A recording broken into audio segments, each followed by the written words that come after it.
몇 달 전에도 이 건물 때문에 찾아온 남자가 있었어요.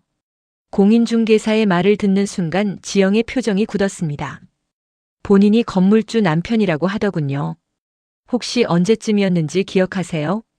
공인중개사는 잠시 생각했습니다. 한 넉 달쯤 됐을 겁니다. 넉 달 전. 지영은 곧바로 날짜를 계산했습니다. 성훈이 이혼 이야기를 꺼내기 한 달도 더 전이었습니다. 그때까지만 해도 지영은 자신의 결혼 생활에 큰 문제가 없다고 생각했습니다. 성훈은 이미 그 시기에 아내 몰래 건물의 가치를 알아보고 있었던 것입니다. 그 사람이 여기서 뭘 물어봤나요? 건물 시세부터 개발 가능성까지 아주 자세하게 물어봤어요. 공인중개사가 기억을 더듬었습니다. 특히 건물을 담보로 돈을 얼마나 빌릴 수 있는지 계속 물어봤습니다. 지영의 심장이 내려앉았습니다. 대출이요? 네. 그래서 제가 소유주 본인이 아니면 어렵다고 말씀드렸죠. 그제야 성훈이 이혼 전 유난히 자신에게 건물을 팔자고 했던 이유가 떠올랐습니다. 당신도 이제 나이 들어가는데 낡은 건물 가지고 있어봐야 골치만 아파. 차라리 정리해서 현금으로 가지고 있자. 당시에는 남편이 자신을 걱정해서 하는 말이라고 생각했습니다. 이제 보니 모든 말에 목적이 있었습니다.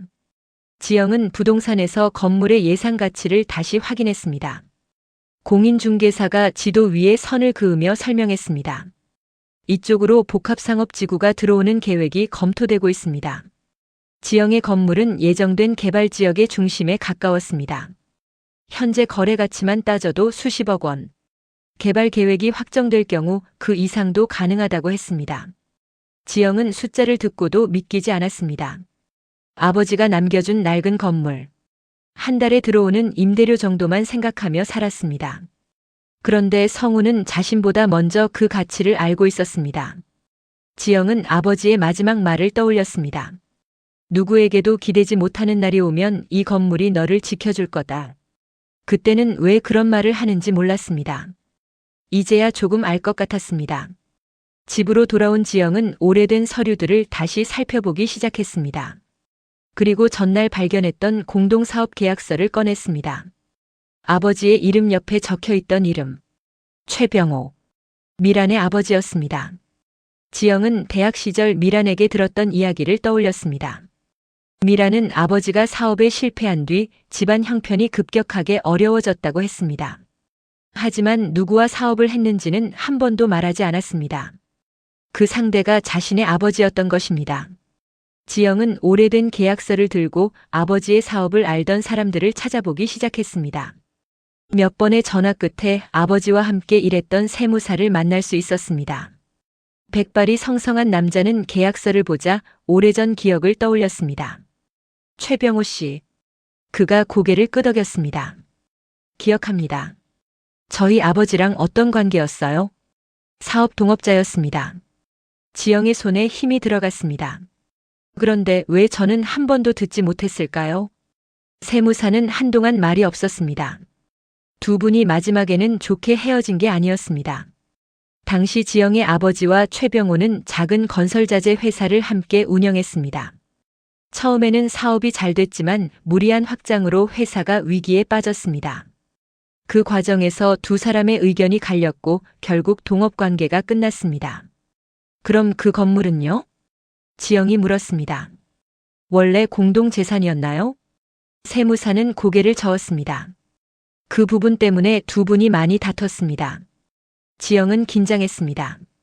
최병호 씨는 자신에게도 건물 지분이 있다고 주장했어요. 하지만 제가 확인했던 자료상으로는 지영 씨 아버님 개인 자금으로 취득한 재산이었습니다. 그럼 미란 아버지가 잘못 알고 있었던 건가요? 최병호 씨 입장에서는 억울하다고 생각했을 수도 있죠. 사업 실패로 많은 돈을 잃은 뒤 그는 주변 사람들에게 이런 말을 하고 다녔다고 했습니다. 그 건물 절반은 원래 내 것이었다. 지영은 카페에서 들었던 미란의 말이 떠올랐습니다. 우리 아버지는 평생 그렇게 믿고 돌아가셨어. 그제야 모든 것이 조금씩 연결되기 시작했습니다. 미란은 오래전부터 그 건물의 존재를 알고 있었습니다. 어쩌면 지영보다 더 오래 그 가치를 의식하고 있었는지도 몰랐습니다. 하지만 여전히 이해되지 않는 부분이 있었습니다. 성훈이 돈을 노렸다면 왜 이혼했을까? 결혼 상태를 유지하는 편이 오히려 재산에 접근하기 쉬웠을 것입니다. 그 의문을 풀기 위해 지영은 이혼 전 자신도 모르게 진행된 금융거래가 있는지 확인하기 시작했습니다. 그리고 며칠 뒤 은행에서 예상하지 못한 이야기를 들었습니다. 혹시 작년 11월에 담보대출 상담받으신 적 있으십니까? 없는데요. 은행 직원이 이상하다는 표정으로 모니터를 확인했습니다. 그런데 고객님 소유 건물로 대출 가능 여부를 조회한 기록이 있습니다. 지영의 얼굴이 굳었습니다. 누가 했는데요? 실제 대출은 진행되지 않았습니다. 소유주 본인 확인 단계에서 중단됐습니다. 지영은 직감했습니다. 성훈이었습니다. 혹시 제출된 서류를 확인할 수 있을까요? 절차를 거쳐 확인한 상담 자료에는 성훈의 이름이 남아 있었습니다.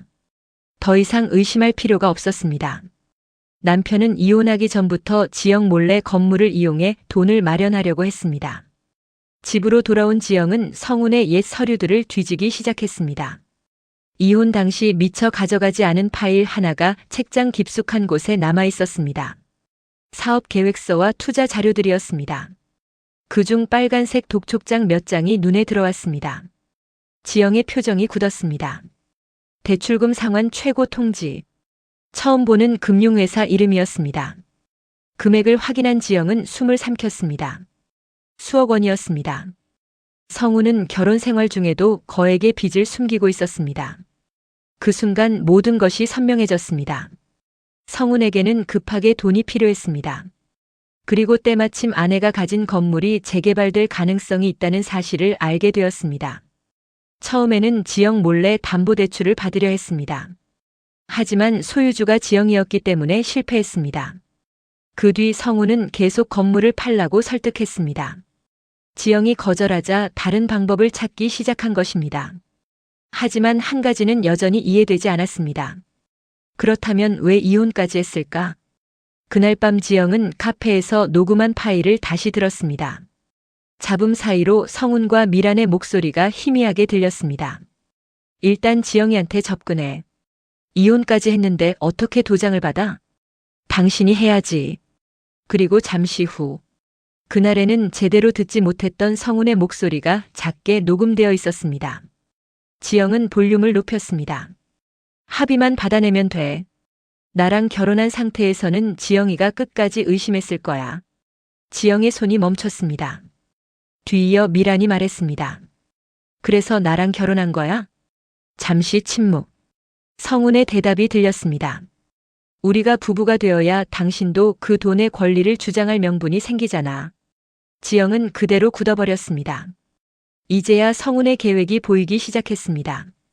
미란에게는 자신의 아버지가 빼앗긴 재산을 되찾게 해주겠다고 설득하고 자신에게는 이혼 후에도 미란을 통해 접근해 건물 처분 동의를 받아내려 했던 것입니다. 그 과정에서 성훈은 돈을 챙길 생각이었습니다. 지영은 씁쓸하게 웃었습니다. 자신을 버리고 사랑을 선택한 줄 알았습니다. 그러나 두 사람의 재혼조차 사랑이 아닐지도 몰랐습니다. 돈을 위해 만들어진 관계일 가능성이 있었습니다. 다음 날 지영은 법률사무소를 찾아갔습니다. 지금까지 확보한 서류와 녹음 파일을 변호사에게 보여주었습니다. 변호사는 한참 자료를 살펴보다 말했습니다. 우선 건물 관련 인감이나 서류는 절대 누구에게도 넘기시면 안 됩니다. 네. 그리고 한 가지 더 확인해 볼 게 있습니다. 뭔데요? 변호사는 은행에서 받은 자료를 가리켰습니다. 이 담보대출 상담 과정에서 제출된 서류입니다. 지영은 서류를 자세히 바라봤습니다. 그 순간 얼굴에서 핏기가 사라졌습니다. 신청서 아래쪽에 자신의 이름이 적혀 있었습니다. 한지영. 그리고 그 옆에는 서명까지 되어 있었습니다. 문제는 단 하나였습니다. 지영은 그런 서명을 한 적이 없었습니다. 이거. 지영의 목소리가 떨렸습니다. 제 글씨가 아니에요. 변호사의 표정이 심각해졌습니다. 그렇다면 단순히 재산을 노린 수준이 아닐 수 있습니다. 지영은 서류에서 눈을 떼지 못했습니다. 누군가 자신의 서명을 흉내내고 있었습니다. 그리고 그 서명을 가장 쉽게 구할 수 있는 사람은 2명뿐이었습니다. 20년을 함께 산 남편 성훈. 그리고 25년 동안 자신의 모든 것을 알고 있던 친구 미란. 지영은 그제야 깨달았습니다. 이혼은 끝이 아니었습니다. 두 사람의 진짜 계획은 이혼한 뒤부터 시작되고 있었습니다. 그리고 지영은 아직 몰랐습니다. 자신의 서명을 위조한 사람이 성훈이 아니라는 사실을. 그 서류를 직접 준비한 사람은 25년 친구 미란이었습니다. 여러분의 구독과 좋아요는 영상 제작에 큰 힘이 됩니다.